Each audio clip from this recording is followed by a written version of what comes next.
Welcome to the introductory video of the podcast.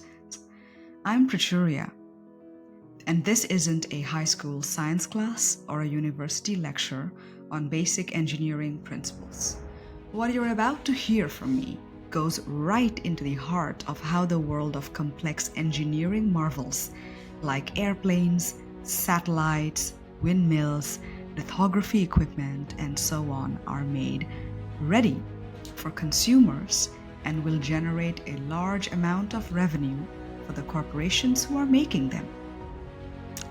This podcast takes you through the steps followed or those that should be followed within a corporate setup and how engineers should think. This is real corporate experience laid out for those who want to push the boundaries of their roles and industries. If you are someone looking to step beyond your day-to-day job, perhaps you are an engineer right now who dreams of starting a venture one day, or you have a venture, but then you want to scale it up, or you're leading teams within a larger organization and you want your teams to succeed, this podcast is for you.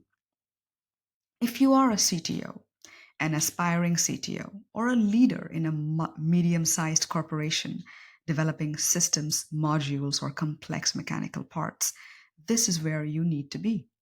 I would say market analysts working for technical companies will learn a lot as well from this podcast, because I will provide you with insights on what real engineering challenges are, why are projects delayed, why is that a senior engineer is seeing the risks that you as a manager might not be able to see.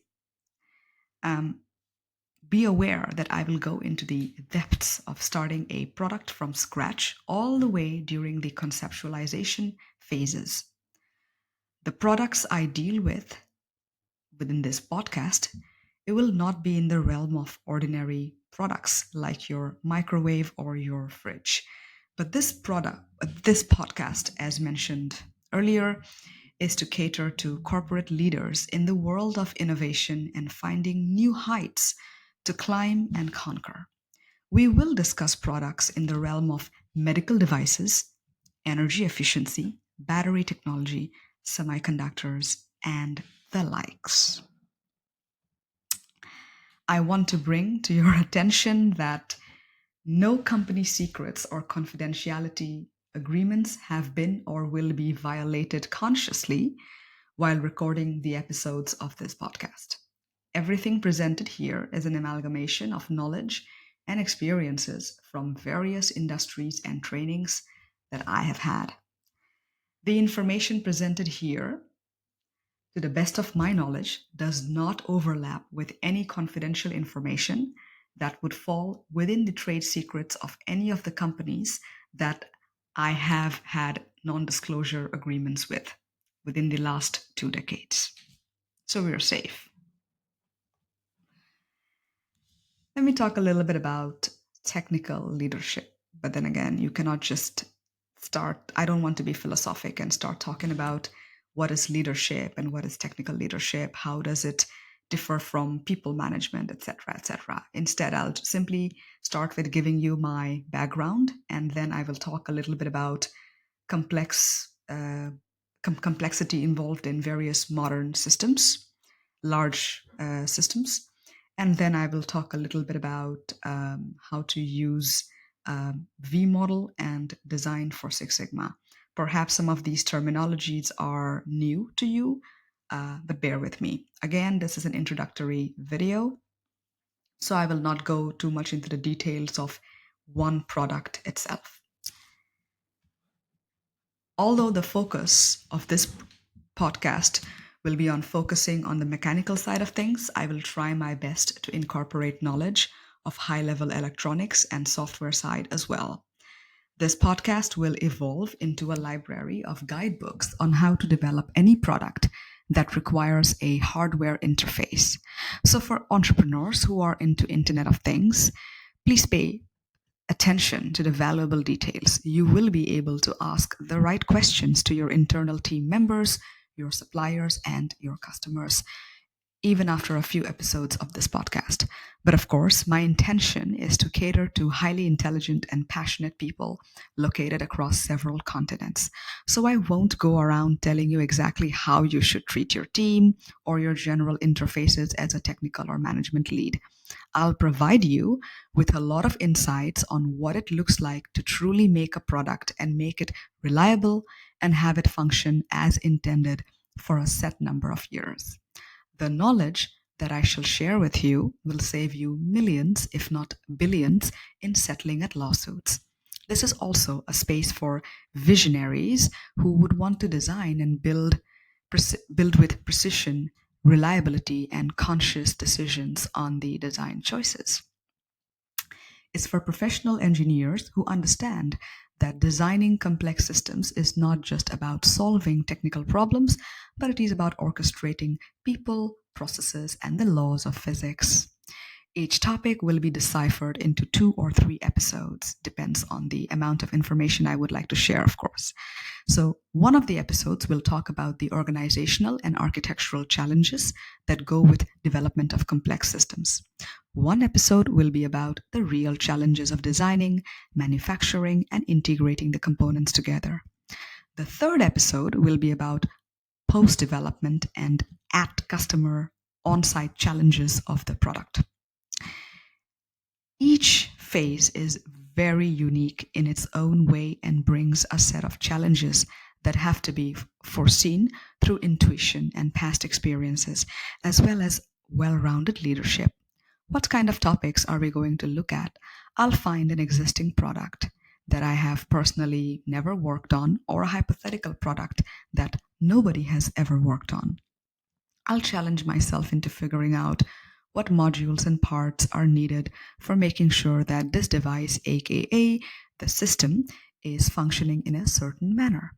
I'll talk from a mechanical architect's perspective, but towards the end, I'll show how a system architect, a CTO, and even a CEO or marketing expert can ask the right questions to the development team and be better prepared for their jobs.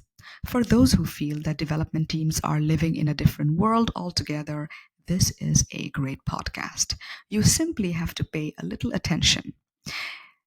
In fact, I am dividing the topics into 3 episodes to cater to each type of audience specifically. But first, I definitely have to introduce myself. The goal of this particular video is also to get you acquainted with who I am. The speaker, Prachurya, and what gives me the credibility to speak about these topics that I shall be speaking about. I have spent the last 12 and a half years, or almost, you can round it up to being around 12 years, designing and developing some of the most complex machines across industries where precision and reliability are non-negotiable. From heavy machinery in oil and gas to massive structural systems in shipbuilding and advanced technologies in the engineering sector, I have been part of projects that demand nothing less than excellence. In the past 6 years, however, this demand for excellence was taken to a whole new level as I contributed to what many consider the pinnacle of engineering, ASML's EXE5000, the most advanced semiconductor lithography machine in the world. This machine operates at atomic precision, printing circuits smaller than a human cell. For all of the products and systems I have worked with, all these systems fail. And if they fail, the consequences extend far beyond financial losses. Companies risk not only losing millions, but also risk facing severe legal repercussions for compromising safety and failing to meet their obligations to their employees or their customers. What I have learned through these experiences is that when you're working on systems of such complexity, where mechanics, optics, electronics, software, and global supply chains must seamlessly come together, you're not just building a machine, you're running a village of specialized teams, tools, and technologies. And in symphony of this scale, every single screw counts, every software update requires 10 years of preparation, every design requires decades of calculations, every component needs to be tested in customized tooling, every choice acts as a glue, and catalyst for the final reliability of the system. All your existing knowledge on ISO and ASTM standards are mere guidelines to find your own test specifications and design choices. For those of you who are able to see my video and you're not only a podcast listener, you would see in your screens that I have been in various different industries. I worked in oil and gas, in incinerators. I have worked in laboratories for material testing. I have worked in corrosion prevention in shipbuilding industry. I have worked with the DNA sequencing system, actually developing the system. Again, all of these things you see in front of my screen, I have developed. I have never. It has not been. I have never been an analyst, a pure analyst only, or never been a pure researcher only. I have always been an engineer. I have always developed products from scratch. I've worked with windmills, I've worked with oil mixers, I've worked with yacht components, I've worked with project passive damping applications, I've worked with lithography, of course, and I've worked with various different sensors.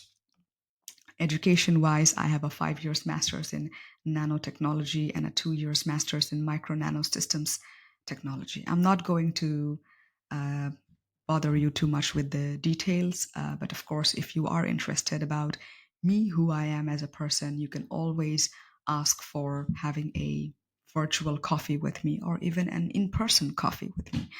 You know, like everybody else, I like to talk about myself, of course. Let's go back to our podcast. I promised you I will talk a little bit about various different modern systems and the complexity involved in our modern systems. Once again, be aware that this is an introductory video, so I'm not really giving you too much information on a topic itself. Today, I'm simply explaining you what the podcast is all about. And of course, a link to this episode will be found with every topic and every episode I release. Modern machines, whether they are semiconductor lithography tools, renewable energy turbines, or ships, submarines, or even your handheld phones, are not single entities. They are made out of multiple modules, submodules, components, and each of them are developed by teams in vastly different disciplines: mechanical, software, electrical, optics, just to name a few. And mind you, most of the times these systems, they could be built in various different parts of the world.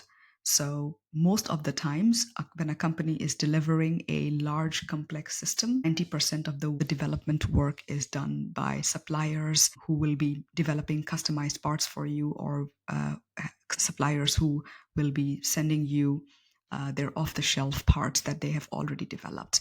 So your job is to make sure that the products that already exist fit your specifications, or you will have to request for a whole new component altogether.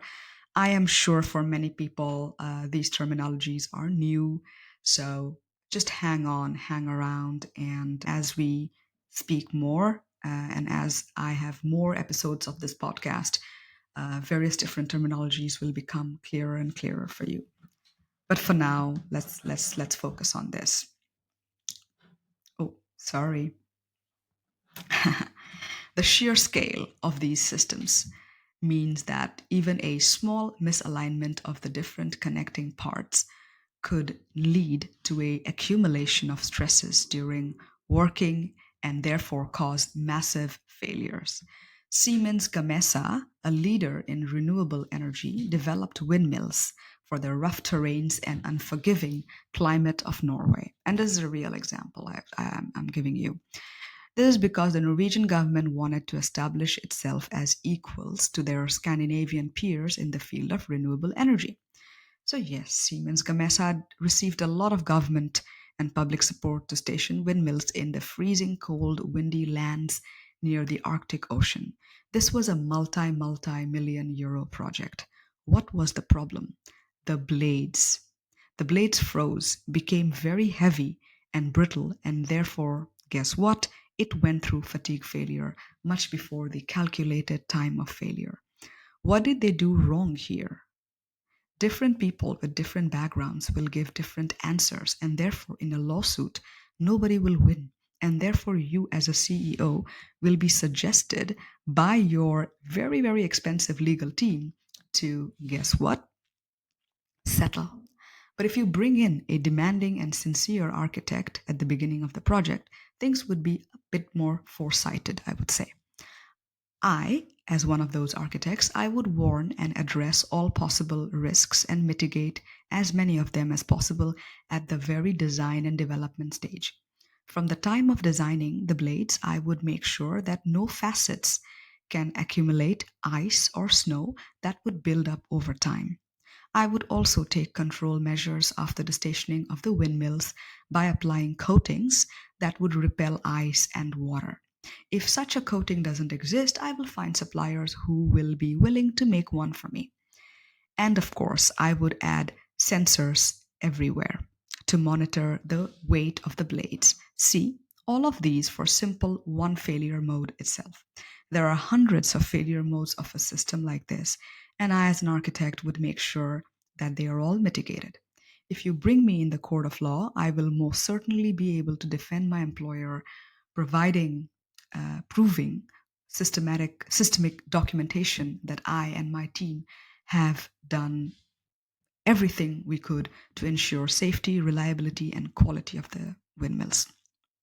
That is what technical leadership is: the person who carries the quality and functional burden of the product, and therefore the company's reputation. One simply doesn't become a technical lead. One has to have a certain mindset. It's not about knowing more than others. It's not about being in the company for a decade. It's not about being popular. It really is about having a certain mindset. For any system, you need a methodology that ensures everything is fit together perfectly from the start. You need long-term vision to foresee how the overall system would fail due to various environmental conditions. Then you need a good multidisciplinary blend of technical knowledge helping you to look at what areas of the system are in most danger and where to spend your attention. Therefore, you need to go deeper into component level and prevent the failure at system level. By adding the right specifications for the designers, test engineers, physicists, integrators, production assembly, etc., etc. Very easy to say, but enormously complicated in real world. Everything requires foresightedness, which many companies do not always acknowledge. As a seasoned engineer, I have seen multiple product lifecycle management systems and project management systems. My favorite one, however, is the V model.